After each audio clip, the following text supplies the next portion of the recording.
sadly one of my earliest duties in this chamber after being elected, and actually I think it was the very first question that I put to this chamber, was a question to the First Minister about the safety of the Super Puma H225 fleet in Scotland. And this came after the tragedy in April 2016, which took the lives of 13 people, including that of one of my constituents, Mr Ian Stewart, who was a father of 2 from Lawrence Kirk. Now, at that point, the fleet was grounded, and rightly so that an investigation could be carried out to ascertain why this model of helicopter, at that point responsible for around 140,000 flights each year across the UK, appeared to have recurring problems with its gearbox. Now, in the period from 2009 to 2016, 4 flights had come down in the North Sea with cited mechanical failure, 2 of them leading to fatalities with a loss of 29 lives.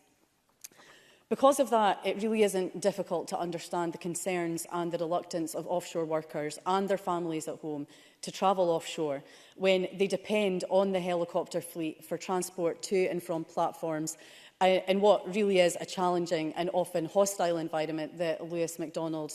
described earlier. Now, Lewis MacDonald also pointed out in his motion that Airbus, the company which makes the Super Puma helicopters, has carried out a survey of pilots and passengers,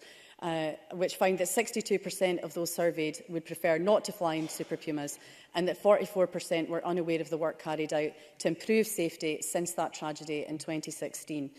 Now, I raised this when I met with Airbus, who manufactures Super Pumas, last week, and I wanted to discuss the Civil Aviation Authority's recent decision and really to ask them what had been done to improve the safety of the workforce in the oil industry.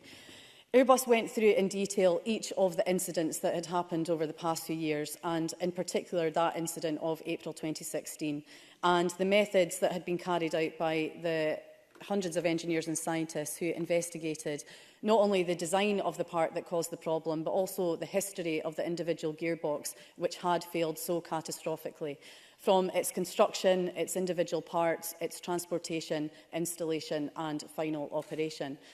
The outcome of their investigation found what they believed to be a combination of factors that led to the failure of that gearbox in 2016, and factors that have since resulted in a number of changes being made, some of which Lewis MacDonald outlined.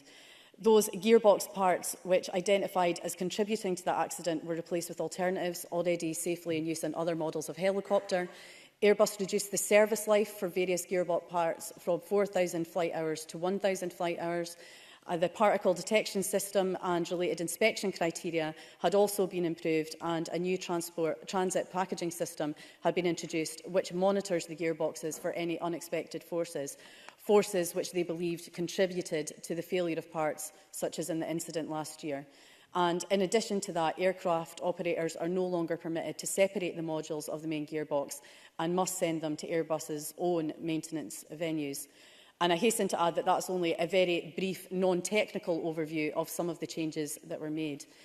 When I asked them about the results of the survey, they told me that the company still had to engage with the industry as a whole, including the workforce, trade unions and operators. And to me, that is one of the real key issues here, because I think it's all very well that as MSPs and politicians we can be briefed, but we're not the ones that have to be convinced about the safety of the fleet.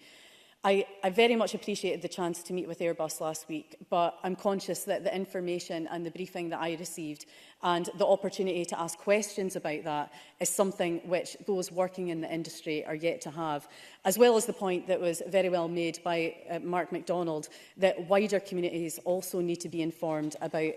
the changes that have, the suggested changes that have taken place. Airbus are just at the start of that process, and they still do have a lot of work to do. And there's also the fact that while we have a preliminary report from the Accident Investigation Board in Norway into the incident, the final investigation report is still to come. I just want to finally stress that I'm fully behind and fully support our offshore workers, and it's our absolute duty to ensure as far as possible that our workforce only fly in aircraft where they not only feel safe, but they are safe. My husband has to go offshore. I have family and friends working in the industry who have to do the same. You can't live in the northeast of Scotland and not know anybody that works offshore. And I would never expect anyone to do anything that I myself would not be willing or happy to do if I was in their position. And that's why I would only support the return of this helicopter to service if the workforce feel happy and secure enough to travel in it. They're the ones taking the risk, and it's only right that we support them. Thank you.